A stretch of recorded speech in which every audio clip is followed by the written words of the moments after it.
So now let's focus a little on the physical layer itself. What is one of the biggest tasks of the physical layer? The physical layer's job is to convert the bits to signals. Right? That's the goal, literally. That's the goal, right? Again, this signal could be an electrical signal or a light signal or a radio wave, right? So to perform this, we have to encode. So let's take the simple example of trying to transmit this on copper wires or Ethernet cable, right? So which is basically again, we'll learn about different types of media a little later. But imagine I'm sending it through a wire, okay, through a copper wire, right, which can conduct electricity. So while transporting any bit, suppose if I want to transfer some bit from one system to other system through a copper wire, right? So I need to encode it somehow. I need to encode my data. Let's assume my data sequence. Again, remember there's a clock. This is one clock cycle. This is a concept that we learned in computer organization, right? There is a clock in every computer, right? Now, given a clock like this, again, there is a clock associated with each of the network devices that you have, like an NIC, right? So you have each clock cycle. In each clock cycle, you want to transmit one bit of information. Imagine the bit stream or the sequence of bits that I want to transmit is 101001110001. One of the encoding schemes is called as Manchester encoding. This is named after the University of Manchester, where this encoding scheme was created. Again, typically electronics and communications engineering students study these encodings, study the physical properties of the wire and things like that in much more depth than computer science engineering students. So for electronics and communication engineering students, just the study of physical layer itself is a big deal. They would spend a whole semester understanding how do radio signals work, how do copper wires work, how do other types of, how does your coaxial cable work, all types of cables. They study that in a lot more depth than computer science students themselves, right?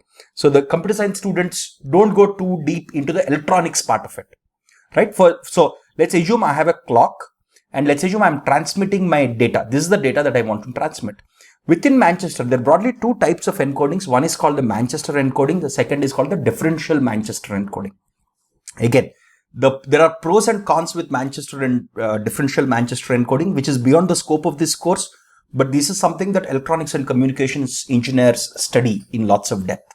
Look at this. So suppose this is my data now, right? So in this clock cycle, I want to send 1. In the next clock cycle, I want to send 0. In the next clock cycle, I want to send 1. Next clock cycle, 0. Next clock cycle, 0. Next clock cycle, 1, 1, 1, 0, 0, 1, and so on and so forth. Now, how do you encode this data? So again, there are two subtypes of Manchester encoding. One which was proposed by the inventor of Manchester encoding called Professor G. Thomas. One which is an IEEE standard, right? IEEE is a body which creates all of these standards, right? All of the standard protocols. Again, this IEEE number, IEEE 802.3 is a protocol, or it's basically a standard that is agreed by International Institute of Electronics and Electrical Engineers with this number. This is the number, and it says how to actually encode using Manchester encoding, right? We'll keep encountering these IEEE standards as we keep learning more and more protocols. Many of the protocols that we'll study, many of the electronics components, even many of the communications protocols are designed, are agreed upon by IEEE or International Standards Organization and bodies like them. This Manchester encoding is called IEEE 802.3. So the core idea of Manchester encoding is as follows. Look at this. Wherever, suppose I have 1 here. Look at this. I have 1 here. So when I have 1 within the, look at this. This is my clock cycle, right? This is my clock cycle. Look at this. This is my clock cycle. Within my clock cycle, in the middle of my clock cycle, I'll go up. Look at how this signal is going. Okay, the clock cycle starts here. From here to here is the clock cycle, right? This is my first cycle. In the first cycle, in the middle of the cycle, I'm going up, which means in this clock cycle, I'm representing 1. To represent 0, what I do is this. In the middle of the clock cycle, this is my second clock cycle. Look at this. This is my second clock cycle, right? To represent 0, in the middle of the clock cycle, look at this. In the middle of this clock cycle, I'll go down. So going down means that we are representing 0. Going up at the middle basically means we are representing 1. So look at the next clock cycle. By just looking at this clock cycle, what can you say? It's low, it's going up, which means it should be 1. Look at, pick any clock cycle. If I take this clock cycle, look at this clock cycle. What's happening in this clock cycle? it is in the middle of the clock cycle, we are going up, which means it has to be 1. Look at this clock cycle now. Look at the next clock cycle here. In the middle, we are going down. We are going down, which means this will represent 0. So the way Manchester encoding works is at the middle of the clock cycle,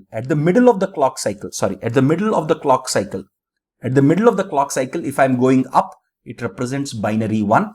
If I'm going down, if my signal is going down like this, remember this is a digital signal. This is 5 volts and this is 0 volts. This is an electrical signal. I'm sorry. It's an electrical signal that is transmitting binary data, or it's transmitting a binary or digital signal, right? Again, if you study electronics engineering, you'll study about analog signals, digital signals, etc. I'm not going to go into that depth because we don't need it for a computer science engineering, computer networks course, right? But the core idea is this. This is what Manchester encoding is all about. Now, again, if you want to study Manchester encoding in lots of depth, you will have to study a subject called signals and systems. Very popular subjects in electronics and communications for electronics and communication students who study how signals are encoded, what are different encoding schemes, what are the pros and cons of different encoding schemes. So there is a whole subject for ECE students or communications and electronics students called signals and systems, where they study this in a lot more detail. Right now, there is a more powerful methodology called differential Manchester encoding. The way it works as this: either see, this is also differential Manchester encoding. This is also differential Manchester encoding. You can either use this or this. For example, in differential Manchester encoding, so this is one clock cycle. In this clock cycle, if you want to represent 1, look at this. If you want to represent 1, what you'll do here is the signal does not change. So if you notice here, this line does not change during the clock cycle itself. If it doesn't change, see, it's not going up or down, it's staying the same. That represents 1. Okay, that's how it works. Now to represent 0, look at this, it changes. So it was high, it became low. A change represents 0. Right? Similarly, look at this. This is 0. That's why there is a change here. This is 1. That's why in this clock cycle there is no change. This is 1. Hence there is no change here. Now no change could either mean that the signal is at 0 volts or plus volts. The core idea with differential Manchester encoding here is, see, if it is 1, it should stay in the same 5 volts or 0 volts level. So 1 can be represented like this because it's not changing, or you can also represent it like this because even this is not changing. So you can represent your differential Manchester encoding using this type of signal or this signal. Both, you can use either of them. Both of them are correct encodings of differential if you are using differential Manchester encoding. The only important thing here is whenever you want to send 0, you have to change in the middle. Look at this. In this clock cycle, you want to send 0, which means in the middle of this clock cycle, you need to have a transition. Here you're trying to send 0, so there is a transition in between. Here you're trying to send 1, so there is no transition. Here you're trying to send 0, so there is a transition here. Look at this, at the middle of the cycle. Again, this cycle transition could be coming down or going up. We don't care, right? So this is what is called as differential Manchester encoding. These are two of the very popular encoding strategies that are used in the physical layer, right? Similarly, now let's talk about transmission media. Again, please remember here media means the medium. Media here is a plural of medium through which you are transmitting your data. There are broadly two types of transmission medium, guided and unguided. Okay, I'll tell you about them. So these four are called as guided. These four methods, these four transmission medium are called as guided transmission media. Unguided basically means your wireless stuff is called as unguided, whether you're using infrared or wireless. Again, I'll explain each of them one by one. The simplest of these guided media is called twisted pair. Okay, so twisted pair technology was actually invented by Alexander Graham Bell himself for telephone lines. This is actually created for telephone lines, but since I told you earlier also that most computer networks was built on telephone networks initially, right? I still remember, I think this was late 90s. When I was in school, we got our first internet connection to my school, and it was over something called as a modem. Many of you may not know what a modem is nowadays, which would connect to the telephone line, and it would use the telephone line to transmit data from the computer to the servers. Right? This was in late 90s or even early 2000s when I was in school. Right? So the telephone lines were actually used. Telephone lines themselves use something called as twisted pair. Look at this, where you have a pair of wires, pair of copper wires, and they're twisted like this. So this is one twisted pair, this is one twisted pair, one twisted pair, one twisted pair, and so on and so forth. You could have multiple twisted pairs. Look at this. This inner thing is the copper wire. The copper wire copper wire has plastic or has rubber or plastic enclosing on top of it. Okay. Again, why is it a twisted pair? Why are we using copper here and not some other material? All of that is studied by electronics and communications engineer. Again, this is a very old technology invented by Alexander Graham Bell himself. The reason they are twisted here is because if you know electronics or if you know physics, to avoid electromagnetic interference. Again, that's a completely different topic, but I just wanted to give you that context here. And actually, you can actually build Ethernet, right? You can actually construct Ethernet. Your Ethernet connections that you have, the wired Ethernet connections that you build using your network interface cards can be built using twisted pairs also. But twisted pairs are only good if with a few meters, less than 100 meters for sure. Okay, typically around 10 to 30 meters length, twisted pairs work well. They're very cheap, they are very thin, and they're very easily breakable. Okay, but the good part with this is this is almost like a century old technology which has been perfected by telephone companies. But then people said, okay, for internet connections, look at this. If I want to compute my one host to another host or one host to a router, right? If I want to connect them, if I want to connect this NIC card to this, I can use a twisted pair. Most Ethernet cables do use twisted pairs or shielded twisted pairs. So a shielded twisted pair, what it does is this. It takes this whole enclosing, it shields it. Look at this. This is called the shield. This part is called the shield. Okay, this part is called the shield. Again, for every twisted pair also, there is an aluminum shield here. This is called shielded twisted pair. Okay, there is a much stronger enclosing here, and each of these twisted pairs are also enclosed in some type of membrane, most likely aluminum if I'm not wrong. Okay, the reason this is done is this aluminum will ensure that there is less interference between these two waves, and this also strengthens the whole thing. This makes it sturdier and stronger. So even using shielded twisted pair, the maximum distance you can connect between two hosts is at most 100 meters. Right? Of course, shielded twisted pair is sturdier and stronger than your simple twisted pair. But what people have moved on to is called as coaxial cable. Again, these types of cables you may have seen for your cable TV. Most cable TV providers actually give you a coaxial cable. If you cut it, it looks like this. Okay, there's a bundle of copper wires. There's a lot of shielding here, right? Even broadband providers, home broadband or college broadband providers actually provide you using a coaxial cable, which looks like a cable connection. This has significantly lower noise because of lots of layers of shielding, right? This can be corrupted if you have, let's say, a thunderstorm. Okay, there is a lot of lightning happening and all of that. Your twisted pairs, even your shielded twisted pair may stop working well. So your coaxial cable might still work, right? And typically, this is obviously costlier than your shielded twisted pair or twisted pair. It can work up to a distance of 1 kilometer. Typically like 1 kilometer. Sometimes what happens is, suppose if the distance is more than 1 kilometer between one host and other host, then there are some additional electronics devices called as repeaters that are placed. So the signal comes from here to here using a coaxial cable. Let's assume this whole distance is, let's say, 1.5 kilometers. Let's just say. So at somewhere half the distance, I'll place a repeater. This repeater is an electronic circuitry which takes the signal, makes it stronger again and sends it again. Because one connection here can go up to around 1 kilometer distance. So you'll also encounter these layers in electronic circuitry called as repeaters, which can repeat a signal, because as the signal travels through lot of distance, the signal becomes weaker. The repeater takes that weakened signal, makes it stronger and sends it to the other host. Right? But coaxial cable is slightly costlier, and you may have encountered it for your cable TV connection. The best and state of the art today is called optical fiber cables. Optical fiber cables, actually you have this thin fibers here. Look at this. This is literally an optical fiber cable, and this uses a concept. Actually, there is a laser beam that is passed through this.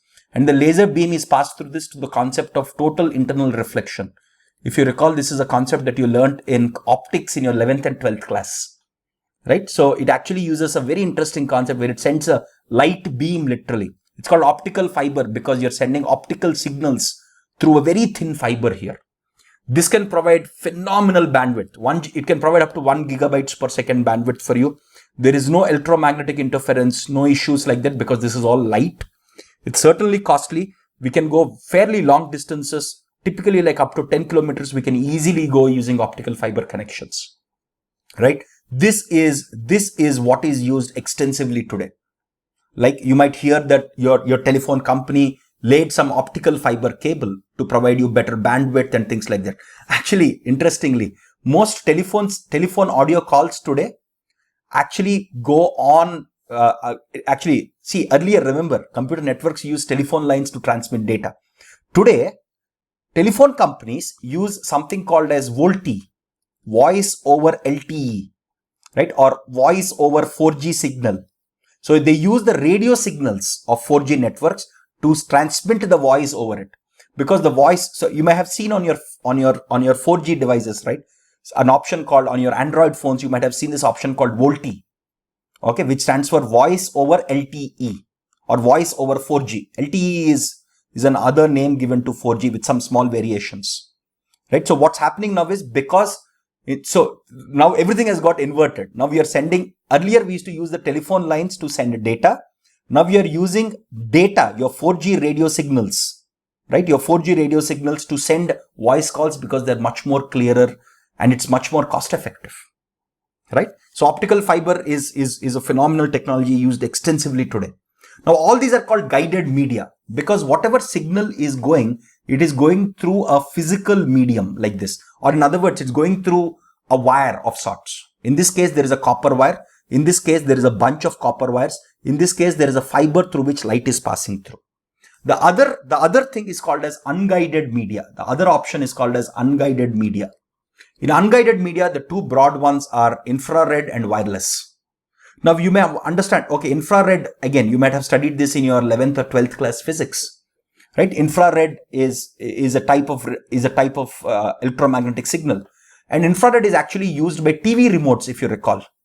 When you click on your TV remote and your TV changes the channel, or you want to increase the volume on your TV, what you do is you use an IR sensor. So if you look at your TV remote here, there is actually a small IR sensor here, which transmits the information, whatever you press, to your television, right? So television remotes use TV signals. Some of the smartphones around early 2000s, like I think in 2012 or so, 2010 to 2012, around this time, some smartphones, even around 2009 if I'm not wrong, some Nokia smartphones had infrared transmitters through which from one phone to other phone I could transmit data using infrared, right? So that was one technology that was explored for a little time, but it can't penetrate walls. On the other hand, the best technology for unguided is your wireless technology, which uses radio waves. That's what your Wi-Fi uses. That's what your 4G uses. And it can go up to 15 kilometers. It can penetrate walls. It works phenomenally well. So this 15 kilometers here is the typical distance between your cell phone and the tower. Look at this. You have a cell phone tower, right? So the typical distance that this radio wave can travel is about 10 miles or about 15 kilometers. But it is dependent on weather conditions. If you have a thunderstorm, right? Because there is so much of electrical activity here, the radio waves may not be able to travel successfully through bad weather conditions, right? Today in the world, 4G, Wi-Fi, which are all radio and wireless signals, and optical fiber are the most popular ones. There are also some instances where coaxial cable, shielded twisted pair and twisted pair are also used, right?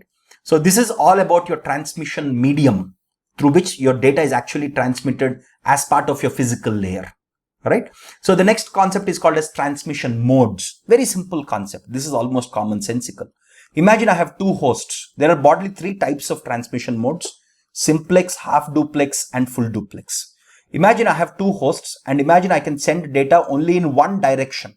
I can only send data from this place to this place. That is called as simplex transmission. Okay, I can only send it in one direction. Then it is called as simplex. The second concept is called half duplex, which means if I have a physical connection, look at this, if I have a physical connection here, I can either send it in this direction or I can send it in this direction, but I can't send it in both directions simultaneously. That's what is called half duplex. Okay, duplex, duo means two. It is called half duplex because I can either send data in this direction. At any instant of time, I can send it from host 1 to host 2 or host 2 to host 1, but not in both ways. Then there is obviously full duplex, which means I can send data in this direction and data in this direction simultaneously. Okay, these are called as transmission modes. So whenever somebody says that this connection between these two computers or this computer and this router is simplex, which means only data can flow in one direction. Half duplex basically means at any point you can only go in this direction or in this direction. Full duplex means you can go in this direction. While data is being sent in this direction, you can also send the data in the other direction from host 1 to host 2 and host 2 to host 1 simultaneously. Simple terminology here. This is a simple terminology that I wanted to introduce you to. That's it.